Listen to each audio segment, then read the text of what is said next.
para falar com Pedro Henriques, especialista em direito esportivo, vice-presidente do Bahia entre 2015 e 2017. Também foi diretor executivo do clube, quando conquistou o prêmio de melhor CEO de clubes do Brasil na Conafute.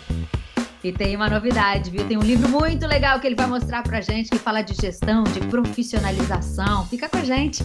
Eu sou a jornalista Duda Strebe e está começando agora o GolCast, o podcast da GolManage, que fala de futebol de um jeito diferente.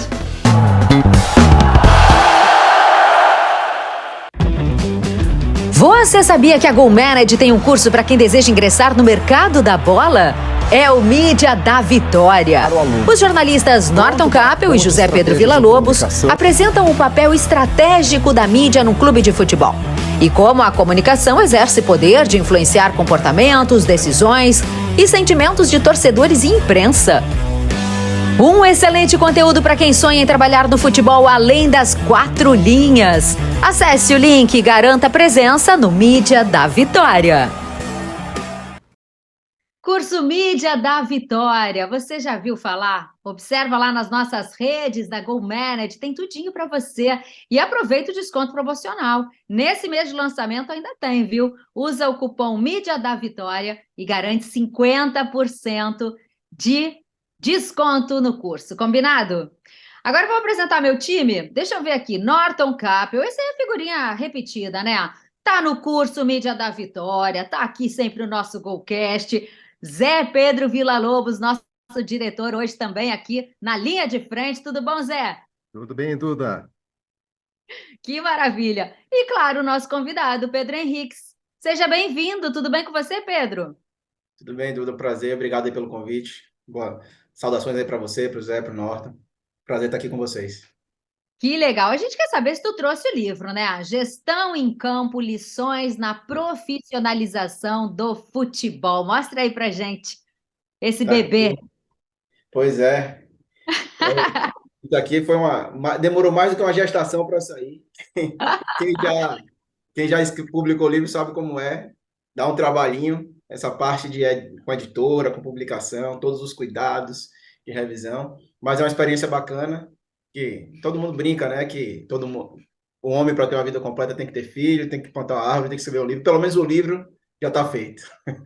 Perfeito! Então nos conta um pouquinho desse bastidor aí, por que você decidiu escrever sobre isso? A gente sabe que tem pouca literatura nesse sentido, né?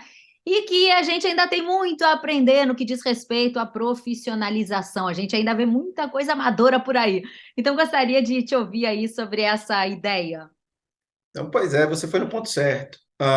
Eu fui eleito, como você colocou aí, vice-presidente do Bahia lá em 2015, na verdade em dezembro de 2014, e veja só, eu tinha 29 anos quando eu fui eleito. E minha vida acadêmica, minha vida profissional sempre foi no direito.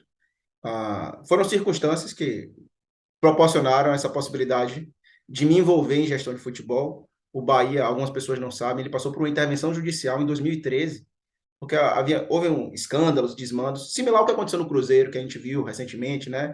Foi divulgado no Fantástico. A diferença é que no Bahia as coisas não foram divulgadas lá, e houve a intervenção judicial, a justiça destituiu diretoria, conselhos, todo mundo, e aí houve uma nova eleição, e foram reformados o estatuto e tal. E aí, em dezembro de 2014, eu acabei sendo eleito vice-presidente, e eu gostaria de ter me preparado um pouco mais, academicamente especialmente, para esse desafio.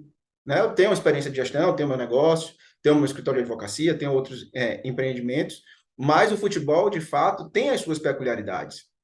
Depois eu fiz curso de gestão da CBF, Academy, fiz curso da Universidade do Futebol, mas quando você procura material para estudar mesmo, não tem tanto material na área, e assim, eu senti falta disso.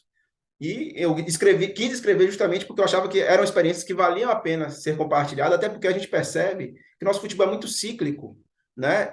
Os mesmos erros se repetem rotineiramente. Pode não ser o mesmo clube, mas se o Grêmio faz uma coisa errada hoje, depois de amanhã o Inter faz, o Juventude, a mesma coisa aqui, Bahia, Vitória. E, poxa, é aquele velho clichê, né? Aprender com os nossos erros, mas é bom, mas melhor ainda aprender com os erros dos outros. Né? Então, a ideia desse livro era justamente compartilhar essas experiências, essas lições que eu aprendi ao longo desse período aí, especialmente à frente do Bahia, embora não se restrinja a história do Bahia. Nesse período, foram 5 anos que eu tive no Bahia, a gente pôde conviver e ver bastidores de liga, de negociações de direito de transmissão que a gente está vendo aí se repetir com essas histórias de ligas, de clubes, né? Então, são as mesmas histórias com roupas diferentes que a gente vê se repetindo no futebol brasileiro e que, se as pessoas tivessem a oportunidade de pelo menos evitar os erros que já foram cometidos, certamente seria um grande benefício para o futebol. E com esse livro eu tentei dar essa contribuição, né? Compartilhar um pouco dessa vivência, não só os acertos, né? Mas especialmente os erros, para que as pessoas não cometam os mesmos que eu cometi. Pedro, obrigado por estar conosco. É muito legal aqui te receber no Golcast. Justamente uma das nossas preocupações é essa questão da gestão. Eu queria começar fazendo uma pergunta, até duas perguntas, na verdade. A primeira é que tu nos contasse um pouco do bastidor dessa tua transição de um político do clube para uma questão profissional, né? Ser vice-presidente eleito por um grupo político, que é o que normalmente acontece nos clubes associados, né? Nos clubes brasileiros, que são associações, e seguir para um modelo e virar um profissional do clube. É um pouco desse bastidor, dessa transição, o que mudou, o que tu teve que te fazer para conseguir isso. E agora uma pergunta um pouco mais ousada, talvez, mas qual é a principal lição do teu livro? Se tem uma lição ou se tem algumas lições no teu livro? Olha, eu vou começar pelo final, vou começar pelo livro. São algumas lições importantes, que, na verdade, quando eu ia escrever o livro, que as pessoas me provocavam e tal, eu falava, gente, é porque eu acredito que as coisas que eu compartilho, elas são meio óbvias, mas são óbvias porque eu que as vivi, né? E parte muito de conceitos usuais, conceitos que todo mundo deveria saber, todo mundo que teve a oportunidade de ter uma educação razoável deveria saber. Então, a primeira lição é fazer o certo, mesmo quando for inconveniente, né? Não é a primeira lição do livro, mas a primeira lição que eu destaco, né? É coisa básica, só se comprometer com o que você pode efetivamente cumprir. Se as pessoas fizessem isso, a gente já não veria várias manchetes que a gente, infelizmente, encontra até hoje no noticiário esportivo, que é atrasar salário, não pagar imposto, não pagar conta de luz. Então, são coisas básicas, né? Às vezes, você fazer o que você tem a convicção e a consciência que é o certo, tem um custo político, né? É um custo financeiro, mas o certo vai ser sempre o certo. Pode não ser agradável, pode não ser confortável, mas precisa ser feito. E para você mudar as coisas, você não pode fazer as mesmas que vinham sendo praticadas anteriormente, né? Então, eu acho que essa é a principal lição para você conseguir efetivamente profissionalizar a gestão. Tem várias outras, mas eu acredito que para começar a conversa e para efetivamente propor algo diferente, essa é a primeira, e não é nada de extraordinário, mas às vezes as pessoas precisam ouvir o básico para começar a trilhar o caminho certo, né? E em relação à minha trajetória no clube, eu fui eleito.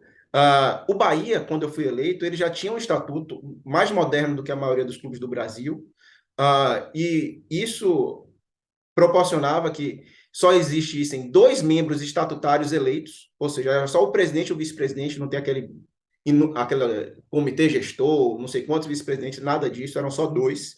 E os 2 precisavam da dedicação exclusiva ao clube e eram remunerados por isso, né? Então, já era uma linha um pouco diferente da maioria dos clubes, inclusive até hoje, né? A maioria dos clubes ainda não tem essa remuneração para os dirigentes eleitos, para os dirigentes estatutários. Entretanto, a principal diferença que eu vejo do estatutário para depois do cargo que eu ocupei, que era um cargo mais técnico, executivo, é a exposição política, né? Tanto para o lado positivo quanto para o negativo. Sempre há um holofote maior, e acho que até muitos deles buscam esse holofote maior no estatutário, no político. Eu acredito que foi realizado no nosso mandato, foi Marcelo Santana, o presidente e o vice-presidente. Foi um trabalho bem realizado, claro, teve erros, mas na soma geral foi um trabalho bem avaliado, né? E aí, quando Marcelo decidiu que não queria ser candidato, até me estimulou que concorresse. Num primeiro momento, eu me animei para essa possibilidade, mas havia outros custos para isso, né? Outros custos pessoais, sociais, né? Que as pessoas às vezes esquecem o quanto que afeta a vida da pessoa. Você está dedicado integralmente a um clube como dirigente estatutário precisa estar, né? E eu fui eleito muito jovem, né? Então, para você começar a equilibrar mais o seu tempo, demora um aprendizado. Eu fiquei muito imerso, especialmente nos 2 primeiros anos, e isso afetou muito minha vida pessoal, minha vida social. E aí eu acabei aceitando não concorrer quando surgiu um nome que era um nome muito bem gabaritado e com grandes trabalhos realizados, não no clube, mas na sociedade aqui em Salvador, especialmente na Bahia, que é o de Guilherme Belitani, o atual presidente, né? E aí, quando ele foi eleito, ele me convidou para retornar ao clube, porque ele achava importante ter alguém com a vivência que eu tive, com a experiência, para ser, não só pela minha capacidade técnica, mas para ser também um elo de continuidade no que via sendo feito, né? E, como eu tinha colocado, o Bahia só tinha 2 estatutários, né? Então, o corpo diretivo do clube era muito enxuto, né? Pra você ter noção, na minha época com Marcelo Santana, nós tivemos só 3 diretores, 3 profissionais em nível de diretoria, né? Um diretor de futebol, que variou ao longo dos anos, terminou sendo, o último foi Diego Serri, que até trabalhou recentemente aí no Grêmio, né? Tínhamos um diretor de marketing que também ficou 3 anos conosco, que também veio do Sul, o Jorge Avancini, que tinha um histórico no Inter, né? E um diretor administrativo financeiro, profissional espetacular, que esse era daqui da Bahia, que tem um currículo maravilhoso. Ou seja, uma diretoria muito enxuta, muito funcional, mas que, consequentemente, tinha muito trabalho para realizar, né? Guilherme estabeleceu um modelo ainda mais enxuto que esse, e eu acabei voltando para ser o diretor executivo nessa nova estruturação que ele estabeleceu. Fiquei por mais 2 anos, e eu acredito que a migração se deu, primeiro, porque eu busquei me qualificar para a realização do trabalho técnico do futebol, porque as pessoas normalmente chegam nesses cargos por política ou por indicação e relacionamento, né? Por mais que eu tivesse essa história política, era uma história muito curta no Bahia. Nunca tive grandes envolvimentos em bastidores políticos, não tenho um perfil muito político, nem gosto muito da discussão política, porque eu acho que acaba sendo rasa. As pessoas não têm, hoje, infelizmente, isso está cada vez mais evidente, a capacidade de debate, né? Ou você concorda ou você vira inimigo, e as pessoas perderam a competência do diálogo, né? Então, eu não gosto, é uma coisa que me desgasta. E aí, quando surgiu a oportunidade de voltar para um cargo executivo, com missões muito claras, né? Uma das missões que me foi atribuída foi a reestruturação do patrimônio do clube, notadamente do sem treinamento, porque o Bahia teve um imbróglio jurídico com a OAS. Imagina, a OAS tinha acabado de estourar a Lava Jato lá naquela época, lá atrás, e o CT os 2 CTs do Bahia estavam em nome da OAS, então a gente teve todo um caminho para percorrer, e essa era uma das histórias que eu queria ver terminada no clube. E, enfim, aí a gente foi estruturando, fez um contrato muito bem amarrado, estabelecendo quais seriam minhas atribuições, onde eu teria um pouco mais de autonomia para atuar, de fato, porque Guilherme é um cara que gosta de estar muito próximo de tudo. E aí, depois de 2 anos, depois da entrega especificamente desse CT, e de outros projetos que eu participei mais ativamente, eu achei que estava na hora de encerrar ciclos, e essa é outra lição que tem no livro. A gente precisa saber a hora de encerrar os ciclos, porque acho que ninguém tem que pretender se eternizar em clube nenhum, e é importante saber sair no bom termo, sair com boas entregas e sair deixando boas memórias, especialmente. Pedro, prazer te ter aqui no Golcast. Eu, antes de fazer a tua pergunta, eu queria só fazer uma denúncia aqui. Eduarda, presta atenção. Esse Ai, ai, ai. negócio do Norton fazer 2 perguntas em uma, ele está usando há vários programas. Exato. Só que como quem cuida do VAR aqui sou eu, nós vamos anular a segunda pergunta, tá? Vai ser retirada do episódio. Brincadeira, Pedro. Bem-vindo aqui. Olha, Pedro, gestão é um dos temas centrais desse podcast. Ele praticamente foi criado para isso, para tratar de gestão, para tratar do futebol fora de campo. E a gente tem visto nos últimos tempos aí uma dezena de modelos de gestão. Uns viram SAF, outros ficam no meio do caminho, outros se mantêm como clube associativo com os dirigentes políticos. E muitos entrevistados nossos aqui já disseram, inclusive, que se transformar em empresa, em SAF, não quer dizer necessariamente ter uma gestão de excelência. Você pode ter gestão de excelência no clube associativo. Eu te pergunto, pela tua observação, pelo teu feeling, pelo que você vê aí no momento do futebol brasileiro, qual é a melhor gestão de clube que está sendo feita no Brasil? Pô, essa aí foi. É difícil, hein? Olha, só para concordar com os seus outros entrevistados, para mim, a natureza jurídica do clube, seja ele SAF ou associação, é irrelevante. O que é importante é a profissionalização da gestão. Isso pode acontecer em associação, em SAF. Eu mencionei aqui a OAS, que a OAS e a Odebrecht, duas das maiores corporações, né, do Brasil, e estavam envolvidas em escândalos, né? Então, você pode ter gestão profissional em associação, pode ter gestão amadora em grandes SAs, e isso depende muito das pessoas e dos processos estabelecidos, né? Em relação à gestão dos clubes, até alguns anos atrás, inclusive, eu usava muito o Grêmio como exemplo, porque eu acho que o Grêmio, apesar de ter passado por uma montanha-russa recentemente, né, em relação ao futebol, eu acho que ele estabeleceu um modelo equilibrado no sentido de respeitar a estrutura estatutária e ter um organograma executivo. Eu parei para estudar os modelos de vários clubes e o Grêmio tinha muito claro um comitê de gestão que era feito por estatutários e tinha um organograma executivo todo de profissionais, né, que tinham que dar dedicação exclusiva, eram remunerados.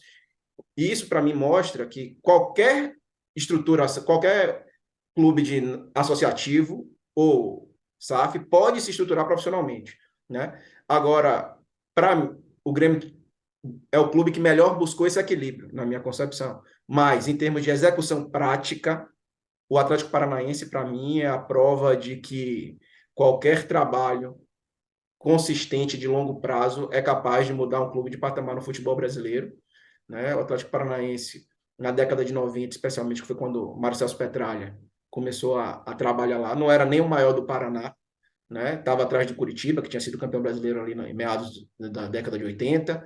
O Paraná vinha crescendo, embora fosse um clube jovem, tinha buscado Libertadores, etc. e tal, e de repente o Atlético Paranaense começou a crescer, se estruturar, ter patrimônio, tem um planejamento. É um dos poucos clubes que tem um planejamento estratégico que não é para inglês ver, que eles seguem aquele negócio lá e põem na prática, né? É muito interessante a estruturação do Atlético Paranaense.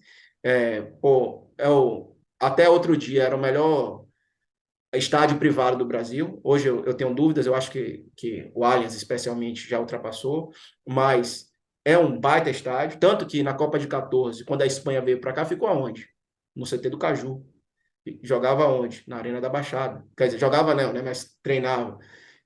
Mas, enfim, é a prova da estruturação de um clube, né? Do modelo de gestão, que tem os seus problemas, mas eu acho que as entregas deixam claro que é uma boa gestão, é uma gestão de longo prazo, que tem metas, valores muito claros e que vem executando de uma forma muito satisfatória e mudou o clube de patamar. Eu acho que o Atlético Paranaense enterra qualquer discussão sobre o chamado G12, porque já está aí entre, eu diria, top 5 do Brasil já há algum tempo, pelo menos nos últimos 3, 4 anos, já está ali nesse meio, se não for até melhor, né, do que 5, digamos assim. E o Palmeiras, eu acho que também tem uma gestão excelente. E para puxar um pouco a sardinha aqui para as bandas do Nordeste, o Fortaleza vem fazendo um excelente trabalho. Pedro, você trouxe os exemplos positivos aí que o Zé lembrou legal. Agora, o que você já viu de muito errado, que te surpreendeu, né? Você nesse novo mundo encontrando coisas tão diferentes do teu meio, né? Porque você veio aí do meio jurídico, de repente estava lá num clube de futebol, a gente sabe que muitas vezes a organização é completamente falha, né? Tem muita vaidade. O que você presenciou assim de pior nessa trajetória que você destacou no livro ou que simplesmente quer revelar aqui para gente? Olha, assim, presenciei muita coisa ruim, infelizmente. Mas eu acho que o futebol é um reflexo da sociedade, né? No mundo jurídico, infelizmente, a gente também vê muita coisa ruim. Os tribunais, alguns deles têm cada coisa que até Deus duvida, infelizmente, né? Mas, enfim, a gente tem que tentar, na boa luta, né? Tentar evoluir as coisas. No futebol, infelizmente, tem muita gente. Tem a parte da vaidade, tem a parte da incompetência e tem a parte do caráter, né? Tem que ter cuidado para para falar disso, e eu tive cuidado no meu livro. Eu, antes de publicar, mandei para o meu sócio, advogado, né? Eu digo, veja aí se eu posso tomar algum processo, ou se está tranquilo de sair assim, porque né, a gente não vai deixar de falar a verdade, mas tem formas e formas de falar as verdades, né? Então, assim, coisas muito usuais que não me surpreendem, porque eu já sabia que acontecia, mas eu particularmente, não me predispus a trabalhar com futebol para reter imposto e não pagar, né? Isso é prática usual de alguns clubes. Para não recolher o FGTS dos funcionários, isso é usual. E eu posso falar que eu nunca, enquanto eu fui responsável, isso nunca aconteceu nos clubes que eu estive, mas eu sei que acontece em vários clubes, né? Já teve situações de... No livro eu conto a história em que a diretoria do clube recebeu uma ligação para oferecer que a gente garantisse um resultado positivo, porque a pessoa que nos ligou teria contato com o árbitro, né? Isso foi numa partida que eu não vou dizer qual foi, mas foi numa Série B, quando o Beto estava na Série B do Campeonato Brasileiro. E aí, essa ligação tinha sido para o nosso diretor de futebol, ele alertou a mim, o presidente, nós juntamos toda a diretoria, retornamos a ligação, gravamos a ligação, né? Dessa gravação, levei para um dos melhores advogados criminalistas da Bahia, fez a degravação, tudo direitinho. Isso foi para o STJD, isso foi entregue por mim, pessoalmente, na mão do secretário de Segurança Pública, e isso não deu em nada, né? Então, esse tipo de coisa é frustrante, muito frustrante. Claro que poderia, efetivamente, a pessoa que nos ligou não ter nenhuma relação com o árbitro, né? Poderia ser um mero golpista, né? Mas eu não sei, e isso põe a pulga atrás da orelha de qualquer pessoa. Então, a partir daí, você começa a entender um pouco mais o dirigente que embarca nessas teorias da conspiração, que fica criticando a arbitragem, porque você se sente inseguro, né? Você se sente inseguro, é uma questão complicada, né? Então, assim, houve casos desse tipo, os desgastes naturais com empresários, com agentes, eventualmente até com um ou outro atleta, apesar de, felizmente, acho que 95% das relações que a gente manteve com os atletas foram bem, bem positivas. Mas é o que eu digo, o futebol, ele é um reflexo da sociedade. Da mesma forma que tem gente boa querendo fazer as coisas melhor, vai ter gente mau caráter, não tem jeito. É a gente saber separar, né? E por isso que eu digo, o pressuposto básico para eu querer alguém trabalhando comigo no futebol é o caráter, né? Caráter é pré-requisito. Meu irmão, mas é um pré-requisito que infelizmente não é tão fácil quanto a gente imagina, e até porque você não descobre isso na primeira conversa, na primeira entrevista, né? Você tem que ver como é o dia a dia, quais são as práticas, porque palavra e papel aceita qualquer coisa que a pessoa escreve, né? E palavra qualquer um fala o que quer. A gente vê quem é quem no dia a dia, nos momentos em que as situações são apresentadas. Então, assim, eu tive alguns desgastes, algumas dificuldades, mas eu fico satisfeito com o pouco que eu pude contribuir no período que eu tive lá para tentar melhorar um pouquinho as práticas e a cultura do nosso futebol. Eu não vou fazer duas perguntas, porque eu fui alertado pelo VAR, Já mas eu tomou vou. Já tomei um amarelo aqui, mas eu vou dizer que você fez uma frase que eu vou levar para mim, que é: ou você concorda ou você vira inimigo, que é muito, muito particular, mas é uma sensação que a gente vive muito no futebol, e quem vive no mundo político do futebol entende o que eu estou falando. E outra, vou assumir o risco aqui. O Bahia é o maior clube do Nordeste, na minha opinião. Tá? Isso aí, vamos criar polêmica, é o que eu penso. E o Bahia hoje é foco de atenção porque virou uma SAF. E não é uma SAF qualquer, né? É a SAF de um investidor internacional com todo o know-how do Manchester City, do grupo dos Emirados Árabes, que tem muito capital para investir. E hoje o Manchester é uma referência de futebol de qualidade, Pep Guardiola, uma série de questões. Qual é a tua avaliação desses primeiros meses da SAF Bahia? Você apoiou, você votou lá no Conselho Deliberativo, não sei se você segue como conselheiro ou não do Bahia, mas, enfim, qual é a avaliação hoje de um técnico de que tem toda essa experiência no clube sobre esses primeiros passos dessa nova era que vive o futebol brasileiro e especificamente o futebol do Bahia, o maior clube do Nordeste, que levou um título meu do Internacional em pleno Beira-Rio. Portanto, é o maior do Nordeste disparado. Olha, primeiro, não faço parte do Conselho Deliberativo, graças a Deus. Esse é um desgaste que eu não quero mais para minha vida. Como eu disse, eu não tenho nenhum apreço pela vida política de bastidores de clube. Cara, assim, o conceito do Bahia ser SAF, do City Football Group, que para mim é a maior referência de MCO, né, de Multi-Club Ownership do mundo, é uma ideia que agradaria a qualquer torcedor do clube, eu acho, né? Claro, sempre tem aquelas pessoas que ideologicamente não gostam do clube passar a ter um dono e tal, mas, enfim, na minha cabeça, a razão de existir de um clube é fazer o torcedor feliz. Para isso, ele precisa ter resultados esportivos, né? E para mim, eu fiz parte da luta pela democratização e profissionalização do Bahia. E aí tinha gente que dizia que era um contrassenso você lutar pela democratização e depois querer que virasse SAF. Eu falei, não. Para mim, a democratização e a profissionalização era um instrumento para que o clube fosse capaz de buscar melhores resultados esportivos. Se houver uma SAF que possa proporcionar isso de uma forma mais rápida e consistente, melhor. O objetivo é esse, na minha concepção, de qualquer clube de futebol. Então, conceitualmente, eu achava a ideia muito interessante. Como eu sou associado do Bahia, né? Eu, como associado do Bahia, eu achei que o processo foi muito mal conduzido na forma. Veja, a decisão de transformar um clube em SAF é da Assembleia Geral de Sócios, acho que em qualquer clube, pelas regras estatutárias. E os associados do Bahia não tiveram acesso ao contrato, à proposta do City para o Bahia.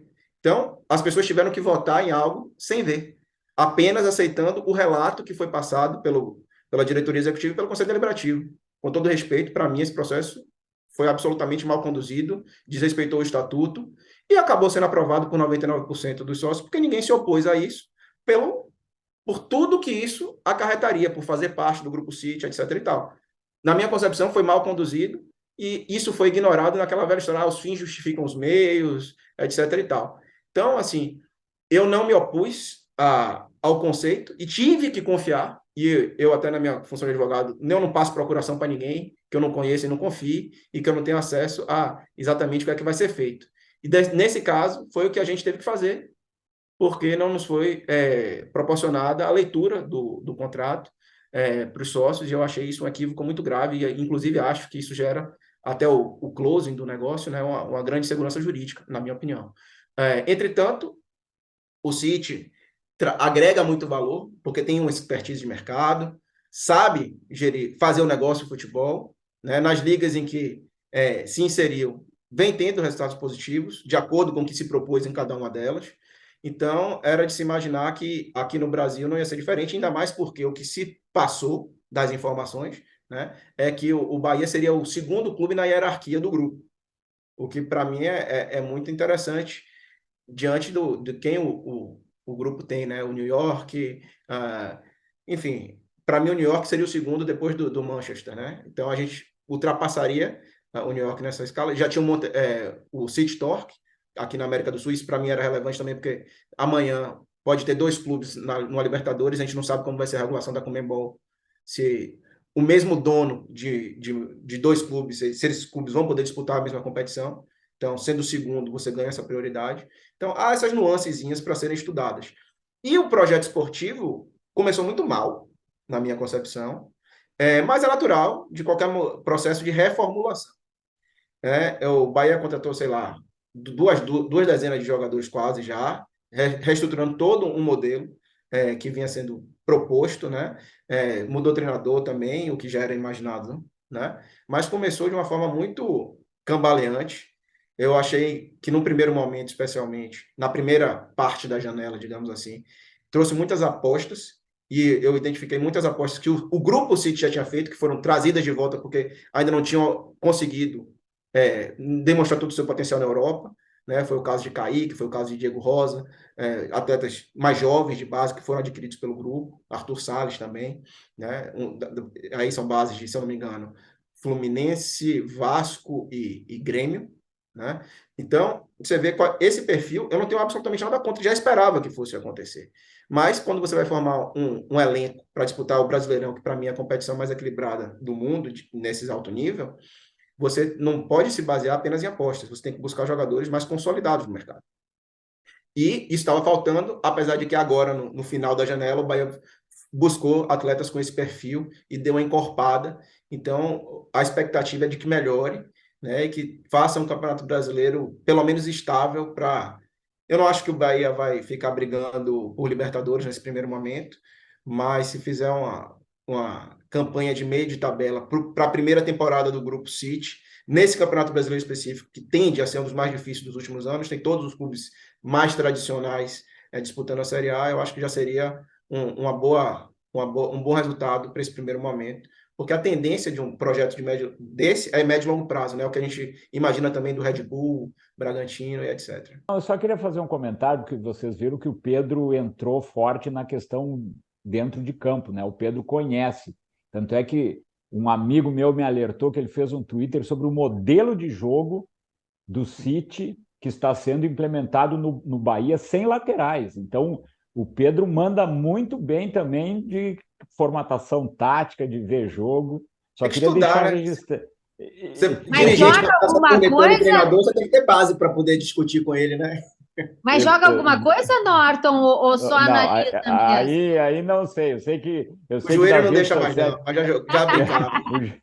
Eu sei que das redes sociais ele manda bem, faz comentários muito bacanas sobre a questão futebol dentro de campo. Voltando um pouquinho para a gestão, eu sempre fico pensando o seguinte, né? Toda empresa é uma empresa, por certo, né? E fazendo uma metáfora, imagina se você tem, sei lá, uma fábrica de camisas e num determinado ano pessoas não gostam da camisa que você produziu e aí você sai da sua fábrica e é vaiado na saída da fábrica e cartazes, fora Pedro Henriques, camisas de segunda categoria e tal, e aí você é cercado por repórteres e dá uma declaração dizendo que vai trazer costureiras da Inglaterra, uma nova máquina que vai fazer um modelo melhor para o ano que vem. Por quê? Porque o futebol é empresa, né? Os clubes que são empresa, obviamente, mas lida com a emoção, lida com essa coisa da cobrança do torcedor. E aí eu te pergunto, como equilibrar isso? E há como sobreviver à vaia sendo empresa? Com certeza. Na verdade, é o que eu falei, fazer o certo, mesmo quando não for conveniente. Lembra a lição do livro? Passa por isso. Passa por saber suportar a pressão e manter fiel às suas convicções, se manter fiel às suas convicções, né? Eu não tô... Há uma linha muito tênue para o gestor esportivo entre ser convicto e ser teimoso, né? Porque não adianta você brigar com o resultado, né? Uma frase que o presidente Marcelo Santana dizia, que eu assimilei muito, é que a verdade do futebol é o que a gente vê no campo. Então não adianta a gente achar que a gente montou um baita elenco e tem um excelente treinador se o campo está mostrando o contrário para a gente, né? Não adianta. Você pode insistir, você pode dar mais chances, mas você não pode brigar com a realidade, né? Por outro lado, se está começando um trabalho, você acompanha os treinamentos, você vê no dia a dia como funciona, você está vendo que o treinador tem boas ideias, o treinamento reflete esses conceitos. Você tem que dar tempo para que isso se repercuta no campo. É muito do que eu vejo na carreira de Fernando Diniz, por exemplo, né? Fernando Diniz era ridicularizado no começo dos conceitos, das ideias deles. Claro que ele evoluiu muito, né? Eu acredito que ele evoluiu muito na aplicação e na flexibilização de alguns conceitos, mas você tem que dar tempo ao tempo, especialmente se você tiver convicção. A pressão é do futebol, é natural, é um negócio que envolve paixão, né? Não tem jeito. A paixão, ela é algo visceral, e quem se dispõe a trabalhar com futebol tem que estar preparado para responder a isso. A questão é, se você é o cara que tem a caneta, você não pode decidir com a paixão, você não pode decidir com o fígado, você tem que decidir com a cabeça, né? Você tem que parar, ser frio e tomar as melhores decisões. Em muitas circunstâncias, você vai ter pressão política, pressão da torcida, torcida organizada fazendo protesto na porta de sua casa, né? Sofrendo ameaças. Eu já sofri ameaça, o presidente então deve ter sofrido muito mais. Então, tudo isso, infelizmente, está no pacote. E aí você tem que ter a serenidade de buscar o equilíbrio. Em determinadas circunstâncias, você eventualmente cede. Não, a gente cedeu em uma vez que a gente estava muito pressionado pela demissão de um determinado funcionário do clube. Nós sabíamos que esse funcionário era um bom profissional, não tinha nada que afetasse o caráter dele. Entretanto, a gente sabia que a pressão vinha, porque também tinha gente de dentro do clube que queria ele fora. E a gestão do ambiente interno, né? Então, se você tem uma pessoa, por mais que você confie e goste, você sabe que ela está trazendo dificuldades para o ambiente interno, você tem que preservar o ambiente em detrimento do indivíduo, né? Então, você tem que ser um pouco inteligente para entender também as origens de cada pressão. Se é só paixão, se é só a raiva momentânea, ou se existe mais alguma coisa dentro daquele contexto, né? Então, é preciso ter muita serenidade para receber todas essas críticas, para saber separar o joio do trigo, e especialmente entender, aí é menos pressão e é mais a parte crítica mesmo, né? Entender que vai ter gente que faz crítica e que o objetivo é ajudar de fato, né? O que eu estava voltando para o que o Norton destacou do quem discorda ser inimigo, e não é sempre assim. Claro que às vezes a forma como a pessoa fala impede que você assimile adequadamente a mensagem que ela gostaria de passar. No direito a gente sabe que forma sem, ou que conteúdo sem forma, na maior parte das vezes não resolve nada, né? E isso é para a vida, né? É a tal das pessoas que dizem, ah, não, eu sou muito assertivo. Mentira, você não é assertivo, você é agressivo, né? E quando você é agressivo, sua mensagem não é bem recebida e você não atinge seu objetivo, né? Eu já tive que evoluir porque eu já cometi esse tipo de erro. E aí, quando você faz essa autocrítica e começa a aprender, você começa a se pôr no lugar de quem faz a crítica e tentar entender um pouco melhor. E eu acho que esse que é o grande desafio. Ô Pedro, um outro assunto muito falado hoje no futebol brasileiro, fora das quatro linhas, é a questão das ligas, ou erradamente das ligas, né? Porque na verdade teríamos que ter uma liga que discutisse todos os aspectos e que realmente assumisse o controle do futebol dos clubes num campeonato.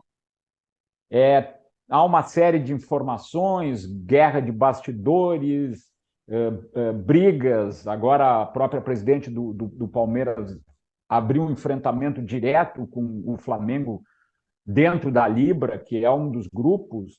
O próprio Bahia, o teu clube, está na Libra, né? O meu Internacional está na Liga Forte Futebol. Eu discordo dessa ruptura. Eu acho que o princípio era ter uma liga só e começar de um projeto só e depois discutir internamente. Mas eu queria te ouvir sobre a tua opinião e a tua impressão sobre esse momento e se nós vamos caminhar para uma liga ou se realmente a ruptura será inevitável nesse início. Eu nem digo que é ruptura, porque para ser ruptura tinha que estar alguma coisa junta antes, né? Assim, eu sou muito objetivo e eu sou muito cético também, né? Para mim, essa história de liga é mentira, né? O que existem são blocos comerciais de negociação de direito de transmissão e direitos correlatos, né? Tanto que a gente não vê a liga, tá bom. O que é que eles falam de calendário? O que é que eles falam de janela de transferência? O que é que eles falam de arbitragem? Profissionalização da arbitragem? O que é que eles falam de licenciamento, de fair play financeiro? Eu não ouvi nada disso de nenhum dos dois grupos. Então, o que eles discutem é direito de transmissão.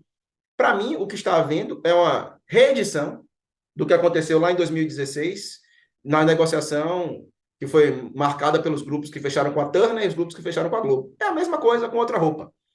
Aí bota essa história bota o discurso da liga no meio, porque dá áreas de profissionalização, mas na prática é a discussão sobre partir dinheiro. E assim, eu não vou dizer que é errado você focar no dinheiro, porque os valores relativos ao direito de transmissão, para muitos clubes, representam mais de 40% do orçamento.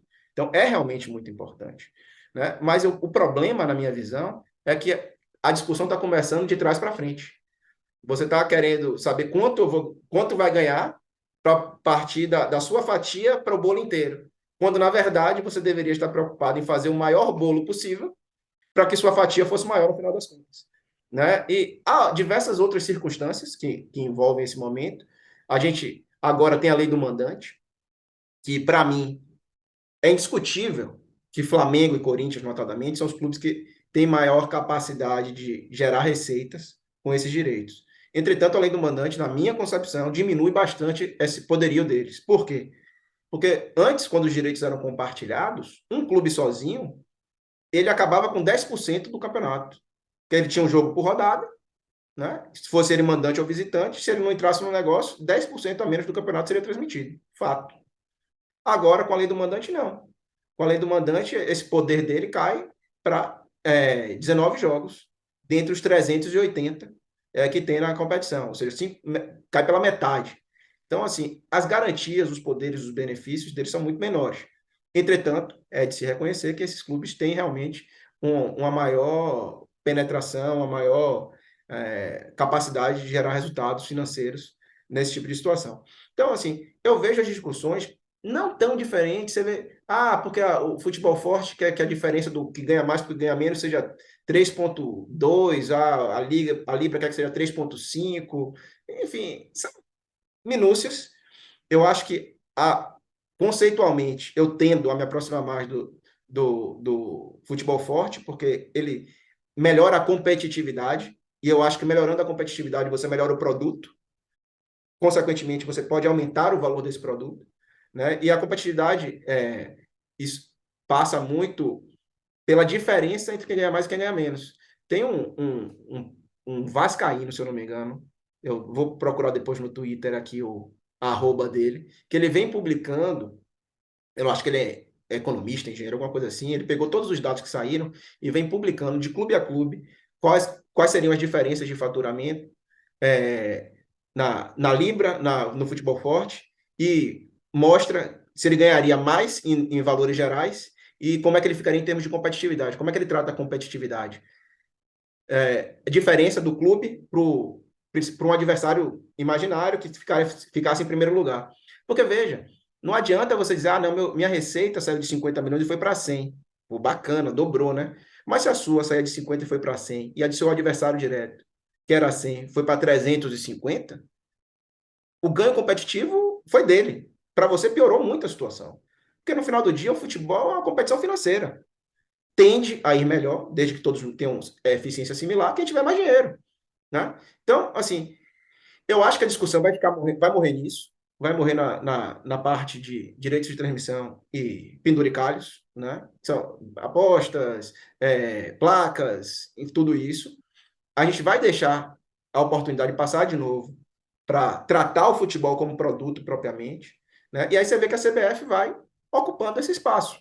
A CBF agora estava proibindo os estádios de terem as suas placas, né? Aconteceu isso agora na Copa do Brasil, teve uma repercussão danada, né? E em paralelo você pergunta, como a CBF conseguiu mais receita para compensar isso para os clubes, ou até para os estádios, que alguns estádios são privados, né? Então, assim, não se pensa o futebol como produto. Aí temos também a vaidade realmente é algo peculiar e que está atrelado a essas discussões sempre, né? E aí fica um querendo prevalecer sobre o outro, enquanto a discussão se pautar em clubismo e paixão, a gente vai ter prejuízo, porque a discussão tem que ser técnica, né?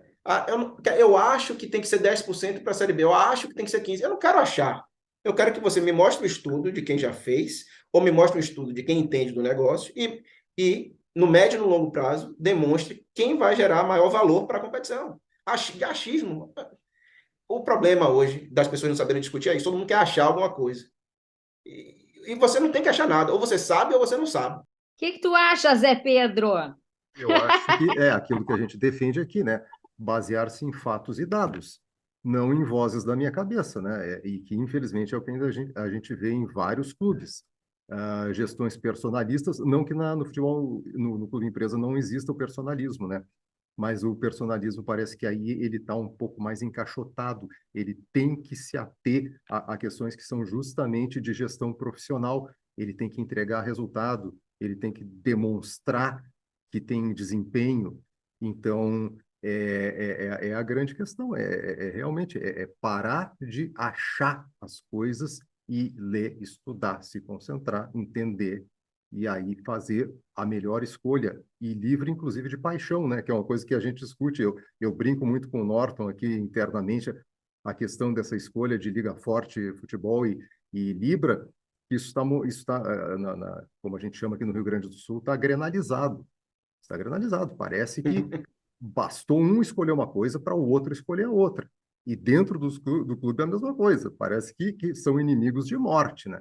E Deixa eu enquanto só. não houver uma união dos clubes de fato, a gente não vai ver essa evolução do futebol que todos esperam. Não tem jeito. Com certeza. Ó, só para completar a informação aqui, a pessoa que eu disse que tem feito essas comparações, o perfil dele é o @jamerico1898 no Twitter. Ele vem publicando isso frequentemente, bem interessante. Tem de vários clubes já. E, enfim, volto só para concordar com o que a Duda falou. É isso, é preciso buscar esse entendimento de que a gente tem que preparar o produto bem para levá-lo para o mercado. O que é que hoje acontece nessas ligas aí? Antes das ligas estarem no mercado, o que é que mudou? Eram os clubes discutindo direito de transmissão. Agora, quis se formatar as ligas, até para dar áreas de maior profissionalização, né? E até para tentar, de fato, fazer alguma coisa diferente. E aí você tem novos players nessa discussão. Você tem os investidores, vocês têm aqueles que foram ao mercado buscar esses investidores, e agora todo mundo quer sentar na mesa. Né? Porque todo mundo está vendo o tamanho financeiro desse negócio, todo mundo quer um pedaço. Aí você tem o Fundo Mubadala de um lado, você tem o Serengeti do outro, você tem a XP de um lado com a Álvares Marçal, você tem... me fugiu agora o nome do escritório que está do outro lado. Então, tem mais gente, mais interesses em debate do que a mera discussão da remuneração do direito de emissão.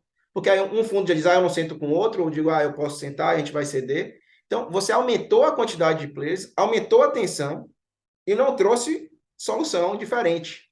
Né? Então, se os dirigentes não pararem para se organizar e entender que eles precisam melhorar o produto, e o filé mignon do futebol brasileiro é a Série A do Campeonato Brasileiro, porque tem gente que acha, e isso essas coisas que são repetidas muito no futebol, né? E acabam criando ilusões.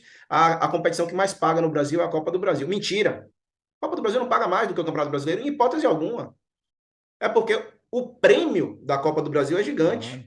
Talvez o campeão ganhe mais na Copa do Brasil do que o Campeonato Brasileiro. E eu digo talvez, porque dependendo de quem seja esse campeão, ele vai ganhar mais no Campeonato Brasileiro. Porque o Campeonato Brasileiro não paga só a premiação, ele paga todos os outros valores ao longo da competição. Né? Aí fica essa ilusão. A galinha dos ovos de ouro, gente, é o Campeonato Brasileiro. É o campeonato de 38 rodadas que é espremido em 6 meses, porque a gente tem estaduais que ocupam 4. Né? E aí as pessoas não entram nessa discussão para entender que a gente não pode ter jogo quarto e domingo, que a gente não pode não parar para a data FIFA, né? Que não pode ter um bocado de coisa errada que acontece e a gente só ficar focando na zorra da distribuição do direito de transmissão. Não, tem que pensar em tudo isso. Para mim, por exemplo, eu se fosse conselheiro de um desses clubes, eu dizia, ok, já entendi a discussão aqui. Agora eu quero saber, o futebol forte acha que o Campeonato Brasileiro tem que começar quando? É em maio, é em abril ou é em fevereiro? Porque se um me disser que é em fevereiro, o outro me disser que é em abril, eu já vou querer preferir de fevereiro. Porque eu não tenho dúvida que só essa mudança já vai dar um valor muito maior à competição. Então, esse tipo de coisa que a gente não vê, fica uma discussão rasa, muito rasa. Importante, porque esse dinheiro é muito importante. Mas é rasa a discussão, ela não aprofunda. E aí fica só repetindo as mesmas coisas, vai pautando e doutrinando os torcedores, as pessoas que acompanham esse mercado, e elas deixam de fazer as outras perguntas que, se vacilar, eram até mais relevantes para o resultado final. Pedro, só sobre essa questão aí, eu só queria fazer 2 observações rápidas. Primeiro, sobre essa questão, tu mesmo falou sobre a força que a CBF voltou a ter. Portanto, hoje essa discussão com campeonatos estaduais valorizados, como o Campeonato Paulista, com um contrato até ela realmente ficou uma discussão quase que escanteada, porque a CBF voltou a ter força nos estaduais. E uma coisa que me chama a atenção é que todo mundo que discute hoje as ligas, ou a liga, erradamente as ligas, mas esses grupos de clubes fala dos 20%. Ninguém fala dos 80%, que é o valor que o mercado vai pagar por esses jogos. Ninguém tem essa clareza, que para mim é o que me deixa mais angustiado, porque os players que vão comprar os jogos, o que eles vão valorizar? O que eles vão querer para oferecer ao torcedor, aos seus assinantes, aos seus telespectadores? E isso realmente ficou uma discussão sobre os 20%, sobre o fundo, sobre quem tem... Não, na verdade, não se discute o bolo todo. Por quê? Exatamente. Porque a discussão, como você falou, é rasa, é baixa, é pequena. Virou uma briga de beleza. Pois é, e aí, só voltando para a CBF, muito espertamente, disse que não se oporia à liga. Natural, porque eu também diria a mesma coisa, mesmo que eu me opusesse. Sabe por quê? Porque eu sei. Eu não vou me opor, não, porque eles vão se degladiar sozinhos lá. Eu vou ficar de vilão? Eles que se virem. E aí, o que a CBF fez nesse meio tempo? Nos últimos meses, ela acabou com o ranking para acesso à Copa do Brasil, agora é tudo estadual. Você fortalece as federações, quem tem poder político para escolher o próximo presidente da CBF.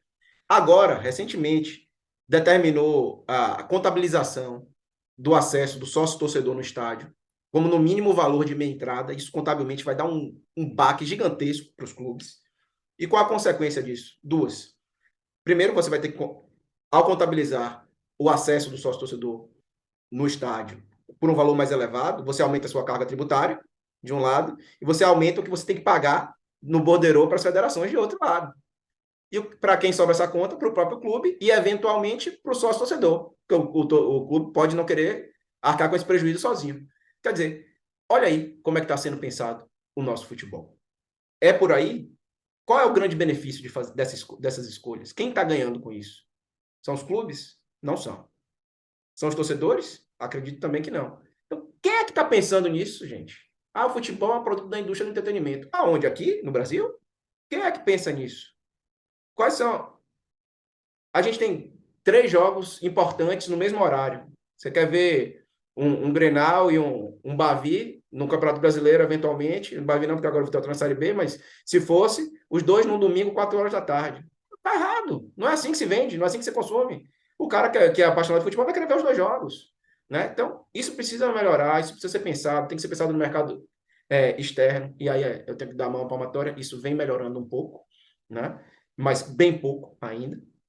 Então, falta visão, falta capacidade de entendimento para promoção, porque, no final das contas, eu já dei esse exemplo em outras conversas, todo mundo quer a maior pizza brotinho para si, em vez de pensar em ter uma grande pizza família e ter a maior fatia possível, né?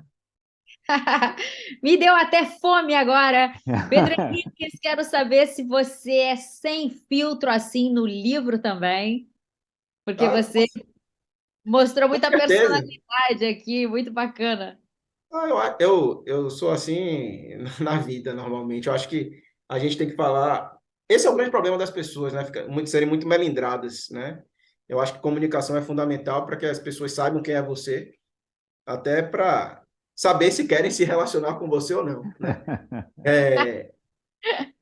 É, e eu gostaria que todo mundo fosse assim comigo também, né? Porque às vezes você vai descobrindo quem é quem ao longo do tempo. Eu gosto de deixar as cartas na mesa logo, porque, por exemplo, se alguém quiser me contratar para fazer um trabalho num clube não, realmente vamos deixar para pagar imposto depois, ou não vamos recolher o FGTS, nem me contrate, porque não vai dar certo, né? Não vai dar certo, não é para isso que eu me proponho a sair de casa.